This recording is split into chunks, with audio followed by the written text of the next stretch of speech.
Então, veja que a própria psicologia do esporte, ela pensa na perspectiva do esporte muito dicotômica. Ou você compete, ou você faz quando quer se divertir, tempo livre. Fala, Alexandre.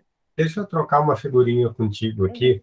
Eu acho que trocasse dois pontos, mencionasse dois pontos que para mim são caros quando eu vou falar.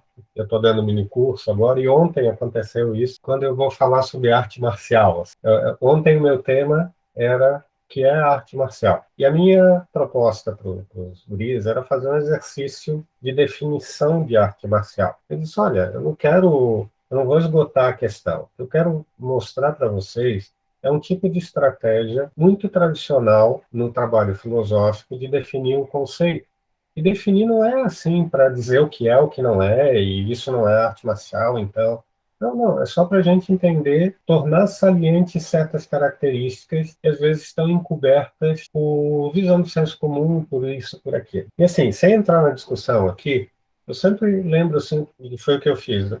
Qual é a cláusula básica de uma noção intuitiva de arte marcial? Sem pensar em esporte de combate, etc., porque isso não é intuitivo, isso vem depois, né, para fins teoréticos, né? Gente, vamos lá, né? A arte marcial é bater e não apanhar. Assim, o elemento que caracteriza, que serve para separar de dança, que serve para separar de manual de etiqueta, etc., o elemento básico é o elemento marcial. E aí, sem entrar no mérito de como descrever isso, a minha proposta aqui para aproximar é, eu botava exatamente nesses termos, um artista marcial é alguém que num conflito físico, eu eliminei armas só para simplificar, num conflito físico está na melhor posição para ter mais chance de bater e menos chance de apanhar. Gente, eu não estou dizendo que, a gente deve procurar isso. Eu não estou dizendo que as pessoas vão para a academia para fazer isso na rua, etc. e tal.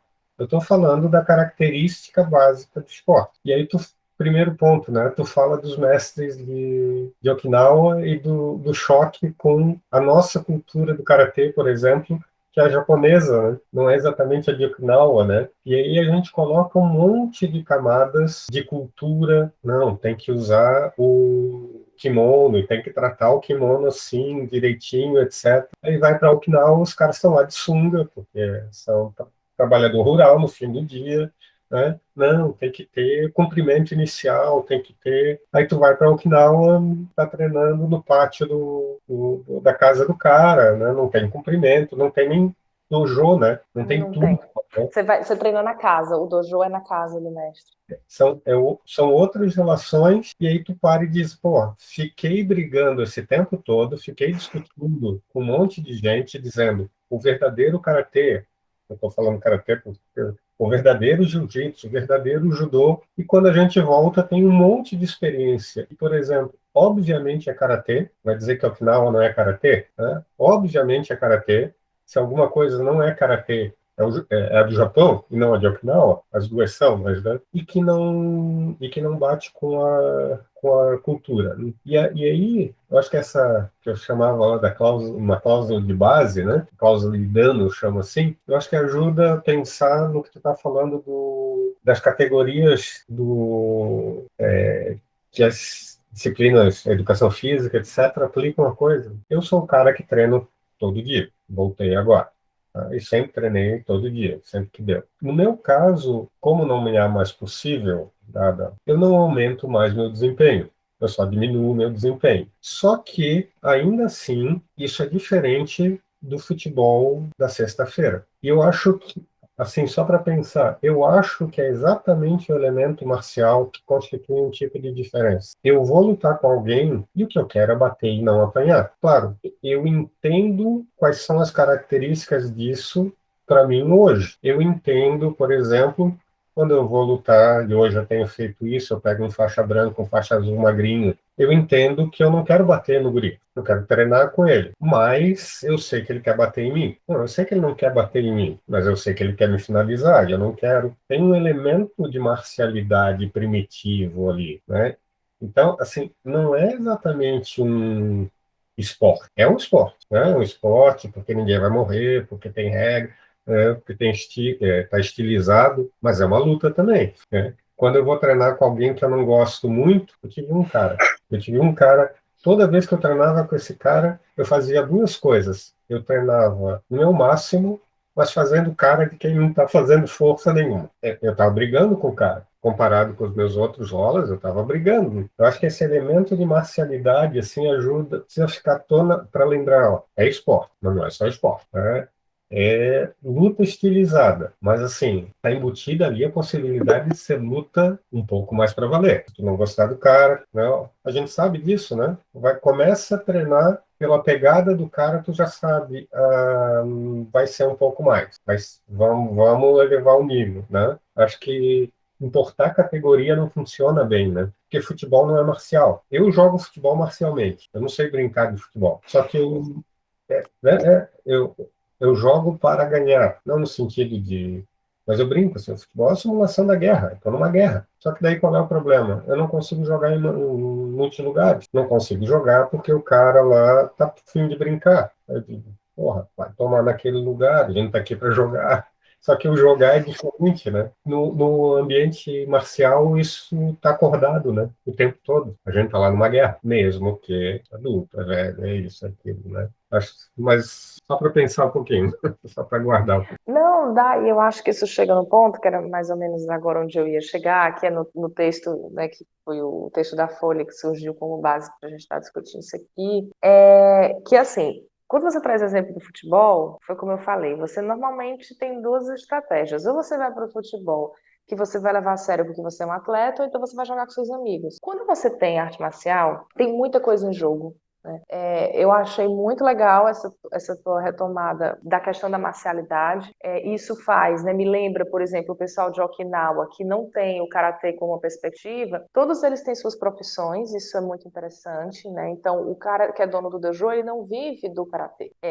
Aí você pega um táxi, o motorista é o oitavo dan. Os caras têm suas profissões, mas eles treinam diariamente. É aquela velha história, né? Melhor um guerreiro eu não vou lembrar exatamente, mas é melhor um guerreiro ajeitando o jardim do que um jardineiro indo pra guerra. Então, aquela lógica, mesmo que eu nunca precise, mas eu vou estar preparado ali diariamente. Acho que tem muito a ver com isso que você traz. Tem esse primeiro ponto que está em jogo, que é como eu até fechei o texto da Folha, né? Mesmo que você vá para a perspectiva de esporte, você tem isso no campo do imaginário. Mesmo que você não machuque a pessoa, mesmo que seja algo que nem aparente uma luta, a questão da vida e da morte, ela está no imaginário. É como se algo, mesmo quando eu estou brincando, é uma brincadeira séria, né? Porque eu tenho que estar atento àquilo ali. E aí eu já levo, né, para dois pontos. Um, que são distinções que eu não vou entrar tanto aqui, mas eu preciso mencionar, que são as distinções que o Cristiano Barreira faz, que é entre brincadeira, duelo, briga, né, que são as diferentes nuances que a gente pode ter numa situação combativa. Mas aí eu vou para um elemento que eu acho que é chave, que é um conceito também dele de norma sensível. Que o que acontece nas lutas? E aí foi muito legal que você trouxe o exemplo da pegada. Eu vou manejando as intensidades no acontecer, é naquela experiência que eu vou manejando as intensidades. Então, assim, mesmo que eu decida, não, hoje eu vou pegar leve, quem nunca, né? Não, hoje eu vou pegar leve, é soltinho. Se você vai com uma pessoa que te puxa, você maneja isso. Que é o que eu estava falando no começo, faltou combinar com o adversário, o exemplo do Raul, né? Faltou combinar com o adversário e eu ia sair dos 100 quilos mais facilmente, né? Que ele não precisava vir tanto para cima. E eu acho que você não tem muito essa gama de possibilidades em modalidades, né?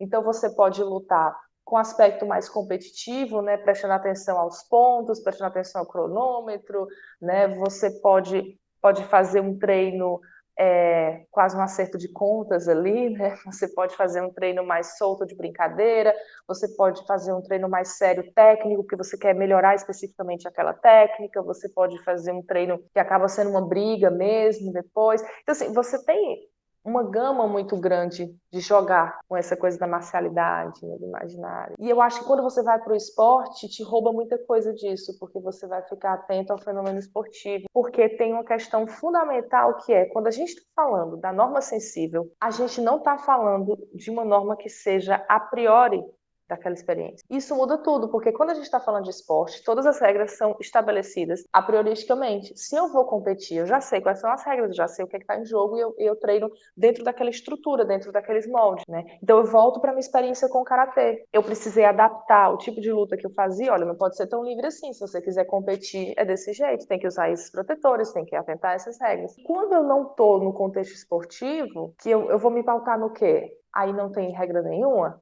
Que é esse outro ponto interessante. Ah, tem que ser esporte porque tem que ter regra. Como se o fato de não ser esporte não tivesse uma regra, mas tem uma regra. Ela só não é a priori. Ela é uma regra que se dá no próprio fazer do combate. Você consegue rolar com a criança, por exemplo, sem machucar a criança? Fala. E nesse sentido, talvez só para, num certo sim, nesse aspecto, eu chamo isso de acordo tácito. Sim, é uma coisa. Nesse sentido, o treino não esportivo, mesmo que marcial, né, mesmo com o elemento marcial de fundo, talvez duas características se deem de maneira importante. Uma, da marcialidade naquele espírito que estava dando. No futebol, na pelada de futebol, não tem acordo tácito. Eu brigo com os meus colegas porque eu estou tentando estabelecer um acordo e esse acordo não sai. Eu quero jogar coletivamente para ganhar o jogo e o fulano quer se divertir, quer driblar, quer isso, quer aquilo, etc. e tal. Eu acho que o elemento de marcialidade estabelece um chão comum desse acordo tácito. A gente está lá para lutar. A não ser nas artes marciais que não tem luta, né? Estou olhando para o jiu-jitsu, por exemplo, nem faz sentido ninguém ir para a academia e não lutar, né? Então, a gente vai lutar, é uma luta. E aí, no segundo ponto, acho que aí mais o que está falando, o campeonato ele elimina a necessidade de alguns acordos tácitos, né? Ele elimina a necessidade de alguns acordos tácitos porque essa regulação do acordo com o meu parceiro de treino, no máximo, não precisa se dar, né? No máximo, eu Ela é vou... terceirizada. É, Tem as ela regras, tem o juiz, não cabe a mim, ao meu colega. máximo e assim a expectativa, inclusive se o meu colega, meu adversário no campeonato, se eu sinto que ele está devagar, eu fico preparado para alguma armadilha, né? Opa, esse cara está guardando lá para frente. Esse cara está me deixando ir porque ele deve ter alguma coisa ali. E isso é diferente de um treino, né? No treino tem esse acordo de não, ele tá menos porque ele quer um rola mais assim, vamos lá. Se ele levar, eu elevo também, mas acho que talvez seja um ponto para explorar assim no potencial educativo da arte marcial que o esporte tira, né?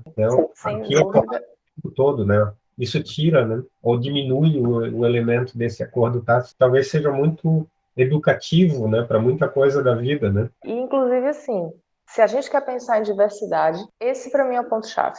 Sim. Eu já tive discussões já 2 vezes com equipes técnicas de judô. Em 2 momentos, 2 equipes diferentes e estados diferentes, a mesma situação. As meninas reclamando que os meninos ficam pegando mais leve só porque é mulher.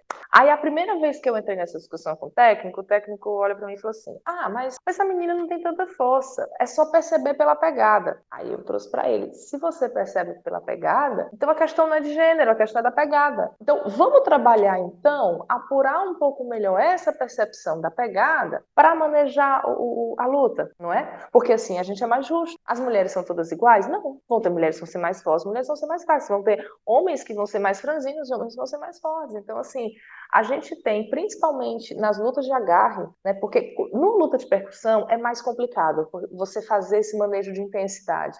Né? Você não tem como chutar mais forte, mais fraco. Você ajusta a distância, você ajusta a movimentação, mas enquanto dá um soco, eu manejar se ele vai ser mais forte, mais fraco, não dá. Mas no grappling, no judô e no jiu-jitsu, você tem essa potencialidade nas mãos, porque são modalidades em que há uma preponderância da percepção tátil, né? Eu brinco assim, tenta rolar de olhos fechados, você vai conseguir. Não vai ser tão fácil, mas você vai conseguir. Porque muito do que se faz no jiu-jitsu, você não depende tanto da visão, você depende muito do tato. Então, se você tem isso nas suas mãos e você consegue ter essa percepção a partir da pegada, que a pegada é um ótimo indicativo de força, que muitas vezes esse é o grande fator de desculpa, né, de pegar mais leve com mulheres e tá. Então, você consegue fazer esse manejo, né, o que a gente está chamando de acordo tácito, de norma sensível, Então, se a gente quer pensar numa diversidade, né, numa prática de luta que ela seja plural, que ela seja diversa, a gente tem a faca e o queijo na mão, né? Eu defendo muito no sentido de explorar a potencialidade que é fazer esses acordos corporais, né, que eles vão se dando na experiência própria do combate. Eu, Fala. fala, pessoal, eu uso isso na fala na universidade, né? E isso começou quando, naqueles momentos em que aparece uma fala de tipo, mas isso não é violento. Eu sempre trago exatamente esse ponto. Ó, a universidade não lida bem com o acordo tácito. A universidade aplaude por exemplo, um professor numa situação, ainda que além do professor ele está numa situação de poder, uma banca, por exemplo, uma palestra, etc., que atropela a pergunta, o trabalho de um aluno, a gente entende, né? Não é criticar o trabalho, coisa e tal, a gente sabe a diferença, né? E isso, inclusive, pode render pontos para eles, né? Eu digo, não tem disso na academia, tá? Na academia, se um faixa preta pega um faixa branca novato e começa sem algum tipo de razão, né? Aquele cara é folgado demais, né? Não, começa a bater demais nesse cara, vai se construir um olhar de que esse faixa preta é um babaca. E algum outro faixa preta, eventualmente, vai dar uma engrossada com ele por conta disso. Tem um mecanismo de regulação social, e mais do que isso, acho que tem um convite para o acordo, né? Pô, eu vou treinar melhor, eu vou aproveitar esse treino se eu treinar como canhoto, se eu ir para a parte do meu jogo que não é boa. Acho que tem um convite para essas conversações, né, que a universidade não tem, que a universidade não valora. E o convite à experimentação, que muitas vezes a universidade também não colabora. Você tem que estar com tudo ali dentro daquilo que já está pré-formatado. É uma coisa que, às vezes, você... Acho que já vai entrar um pouco naquela sua questão, né, do pensar muito enquanto tá fazendo. Porque, assim, eu estava lembrando dos treinos da criança, né? Que eu acabo ajudando nos treinos de como a criança ainda não tem muito essa capacidade, mas a gente vai trabalhando isso nela. Então, olha, você vai rolar hoje, olha para essa criança, você está vendo que ele é menor do que você? Então você sabe que você vai ter que segurar. A criança muitas vezes não consegue segurar, né? A gente que fala, deu, né? Mas ela vai aprendendo a manejar aquilo. E acho que isso é muito importante, porque quando a gente fala, tem até um capítulo que eu escrevi com o Cristiano sobre a questão da violência no esporte, e a gente bate muito nessa tecla, porque muitas vezes fica a ideia de que para se combater a violência, você tem que cessar o contato. Mas é exatamente o contrário, você tem que aprender a manejar as possibilidades que você tem ali de contato com o outro. Porque a violência é justamente quando essas possibilidades se esgarçam. E como é que eu vou construir, ampliar esse espectro de possibilidades no contato com o outro? É estando em contato com o outro, né? Inclusive, hoje a gente está vendo sendo fechadas várias portas de diálogo muito por causa disso, né?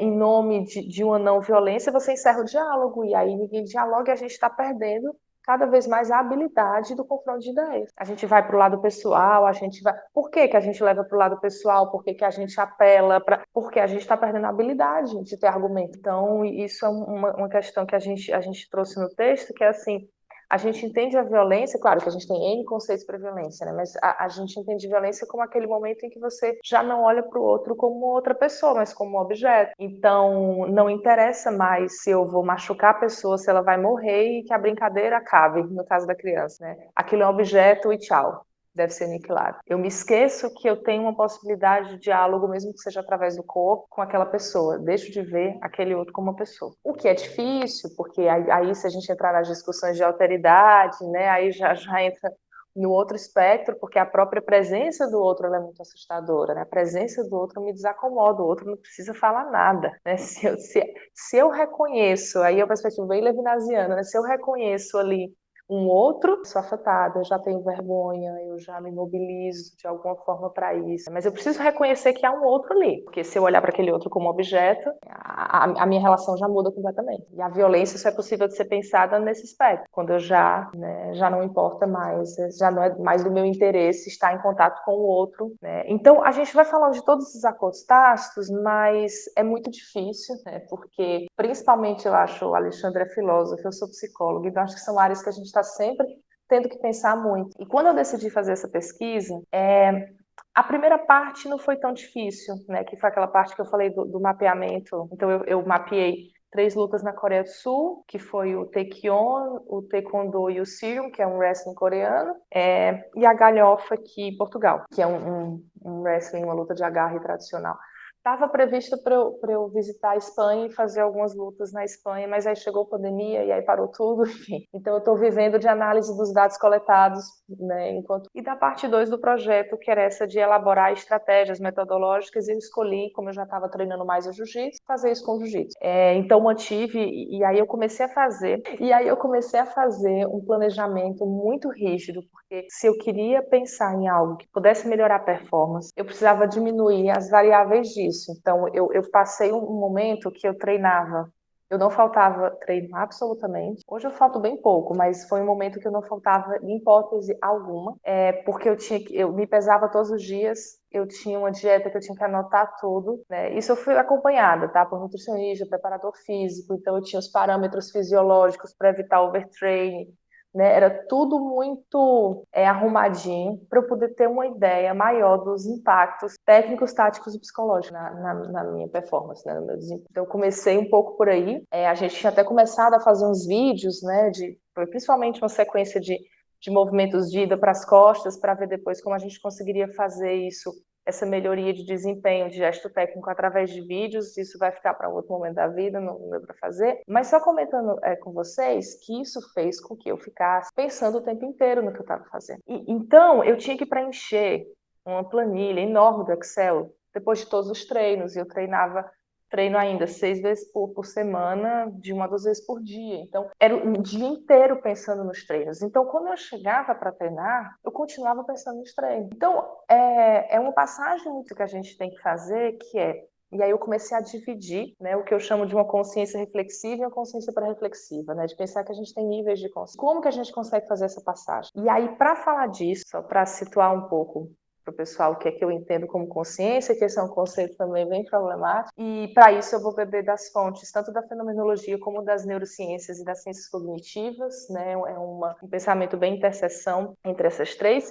que é pensar a consciência como ato, né? A consciência é o que a gente faz, a consciência é uma ação dirigida a um determinado objeto em um determinado ambiente. Se eu estou dizendo que consciência é isso, eu não preciso necessariamente estar refletindo sobre algo para estar consciente de algo. Então, isso é muito importante para a gente que está falando de luta. A gente acabou de falar de norma sensível, de acordo tácito. Então, se eu não conseguir fazer essas passagens, eu estou olhando só por um espectro para as lutas. Então, eu comecei a tentar desenvolver essa passagem de qual é o momento de pensar e qual é o momento de não pensar, e mesmo durante os solos, porque o jiu-jitsu permite muito isso. O jiu-jitsu, o ritmo do jiu-jitsu, em alguns momentos ele permite pensamento, mais do que outras modalidades, né? Por exemplo, numa luta de boxe é basicamente impossível você pensar. O karatê, quando você sai para atacar, você não tem muito como pensar.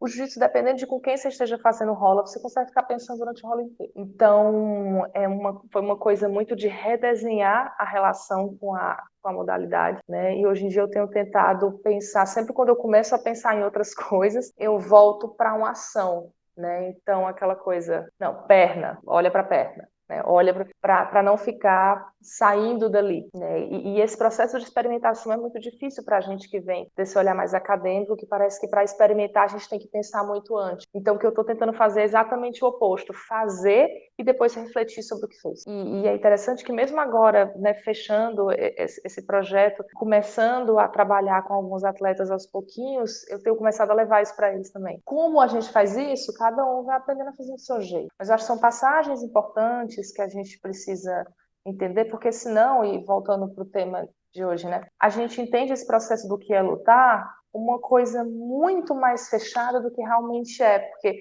o espectro do que é lutar é muito mais amplo. Então, faz parte do processo de aprender a lutar, não só eu repetir alguns movimentos, mas eu me apropriar desses movimentos. Então, seja preenchendo essas fichas de auto-monitoramento que eu estou inventando, seja assistindo luta, né? Cada um vai ter ali a sua forma de se apropriar. Aquilo precisa ser incorporado. Isso é uma coisa que eu trago, são outras discussões que eu trago desde o doutorado e que eu continuo, que é essa passagem, né, da aprendizagem ao hábito. Qualquer coisa só vai se tornar hábito quando aquilo foi incorporado. E eu abomino a ideia de hábito como automatismo, que é muito, o hábito é quando fica automático. Eu falei, não. Se é automático, a gente vai fazer sempre do mesmo jeito. E o hábito não é isso. O hábito é um processo de familiaridade com o seu próprio corpo, com as ações que o seu corpo pode desempenhar. E aí você vai ter a habilidade de, mesmo em situações diferentes, o seu corpo vai saber como agir. Se é automatismo, ele vai agir sempre do mesmo jeito, independente da demanda da situação. Mas se eu estou habituado a fazer algo, eu estou tão familiarizado com aquilo que eu vou conseguir dar respostas a partir dos estímulos daquele ambiente. É um processo árduo, que eu acho que a gente conta muito com essa brincadeira, essa passagem, né, do pré-reflexivo. Tabata, eu acho que aí, se tem uma lacuna de vocabulário, a filosofia tem uma boa sugestão aqui. Não é hábito, é virtude.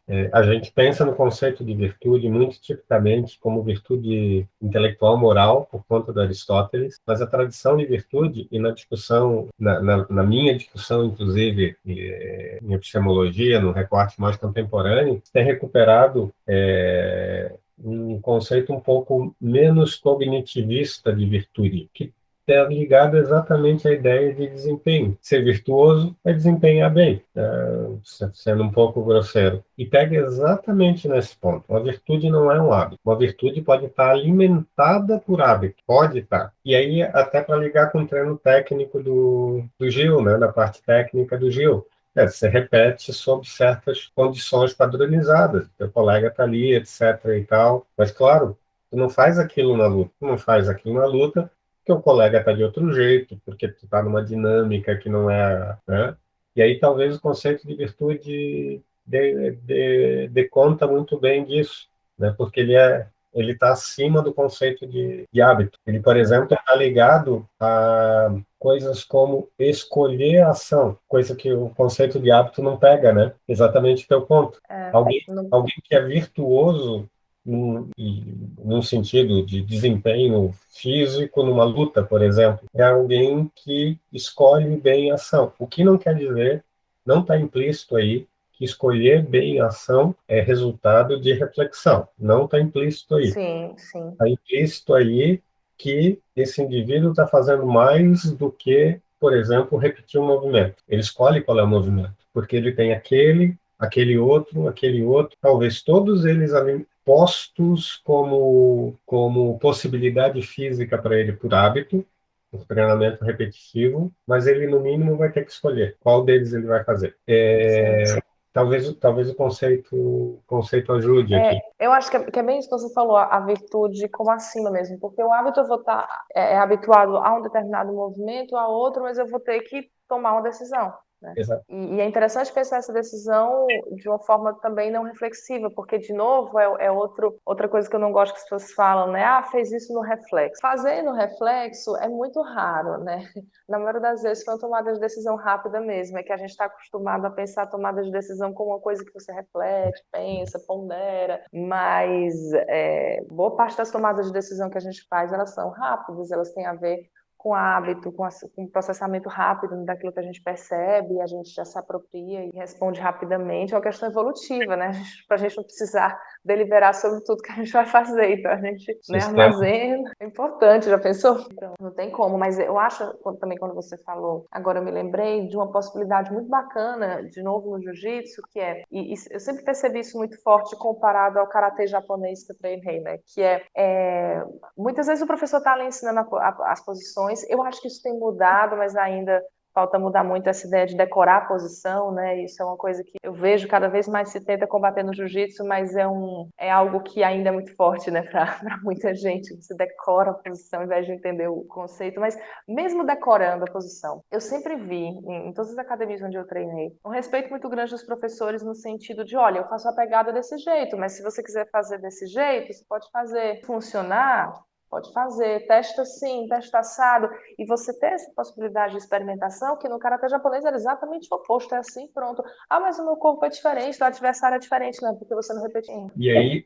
tem um ponto legal, né? Assim, de novo, sem querer comparar artes, né? Eu nunca gosto dessa pegada. A falta de tradição no jiu-jitsu, a falta de discurso de segunda ordem, né? Sob certo, a gente tem uma herança forte dos Greys, mas essa herança não desce para as práticas de tatame, né? Assim, eu não organizo o treino, né? Eu mesmo já treinei em um lugar que tinha cumprimento inicial, outro lugar que não tinha, Outro lugar que não tem, ninguém diz, olha só, não é um verdadeiro jiu-jitsu porque tem ou Lugar não. que é só kimono branco, outro que é branco e preto, outro que mistura tudo. É um esporte com pouco apego à tradição. Por enquanto. Uhum. Talvez um reflexo disso seja também uma leitura da técnica menos enrijecida, nesses termos que tu está falando, né? A experiência que tu relata é exatamente a mesma que eu sempre tive. Claro, sempre tinha um professor, o professor sempre dizia, ó, faz assim, mas era sempre um tom de, não, sim, ó, o hábito, o comum, o padrão é fazer assim, mas tem fulano que faz assado, tem fulano isso, tem fulano aquilo, e por aí vai, né? Talvez por conta dessa ênfase muito forte, talvez um desequilíbrio que aparece na ênfase do desempenho, né? A minha cláusula lá do dano e do... O que importa é o golpe sair, né? O que importa é ganhar a luta, e não exatamente se você fez a técnica de acordo com o manual, porque mal tem manual, né? Eu acho que é uma questão cultural também, assim, antes de eu continuar, só um adendo que apesar de eu ficar comparando lutas, mas é porque como eu acabo trabalhando e treinando lutas diferentes, para mim fica até mais fácil, né? Mas em nenhum momento eu acho que uma luta é melhor do que a outra. Em todos os lugares onde eu treinei, sempre teve alguém dizendo que aquela luta era melhor. É impressionante, né? Sempre vão ter os defensores de que aquela luta é a mais completa e tarará, né? Então não é essa a minha perspectiva, mas é porque tem alguns pontos que ficam mais claros em um do que em outro e tal. E nesse ponto eu comecei a ver algumas semelhanças com a capoeira, que foi o que me fez pensar nessa questão cultural. Porque na capoeira é muito comum, quando você começa a fazer a ginga, coisas também que eu já escutei, a ginga é sua. É claro que você tem a ginga do grupo onde você está inserido, algumas sequências que vão ser específicas daquele grupo, mas a ginga é o seu estilo, você tem que imprimir o seu estilo. Então, por mais que o professor te ensine o padrão da ginga, você vai aprendendo a fazer do seu jeito, você ginga do seu jeito, né?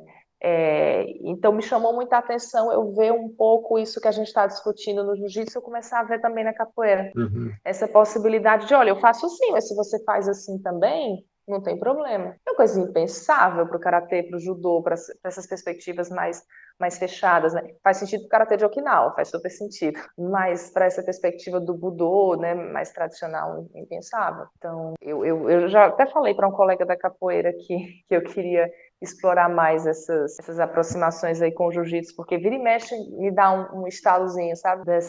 Dessas coisas em comum entre as duas. Embora eu acho que o jiu-jitsu esteja mudando muito, eu acho que o jiu-jitsu merece ser um estudo de caso, porque a acompanhar, porque eu acho que das modalidades de luta atualmente, talvez seja a que está mais fervilhando em termos de mudança. Já está surgindo muito aquilo que eu relatei no começo do karatê, essa mudança para uma perspectiva mais esportivizada, a gente está vendo hoje já academias em que você já treina pensando no ponto, né? Você já treina, segura aqui que você vai fazer tantos pontos se você segurar. Não faz isso. Aí, pensando na nossa questão da luta, como bater e não apanhar, quando você começa a proibir uma série de golpes nas competições, você deixa de ensinar um aluno na aula. E se você deixa de ensinar um aluno na aula, ele não vai saber se defender e aquilo vai passar como se aquele golpe não existisse, ou só passasse a existir depois que ele chega na faixa X ou Y. Então, a forma como hoje o esporte, né, o jiu-jitsu esportivo tem chegado, já está mudando muito, né, a forma de lutar dentro de algumas academias. Então, isso tem exigido de alguns professores manter essa lógica que a gente está conversando aqui, manter essa norma sensível de entender que, ok, existe o jiu-jitsu competitivo, existe gente que queira competir, mas eu não preciso ficar só nisso, né, tem outras idades. Mas como eu vou fazer isso com aquele faixa branca que chega com tudo e pode realmente machucar o colega? Então, são questões, né, já que é um grupo de estudo do jiu-jitsu, eu fico falando de outras, mas assim, pensando no foco desse grupo, acho que e pensando nessa perspectiva do que é lutar, eu acho que essa é uma reflexão para a gente não perder, né? Quais são os rumos que a gente está dando e está vendo que está levando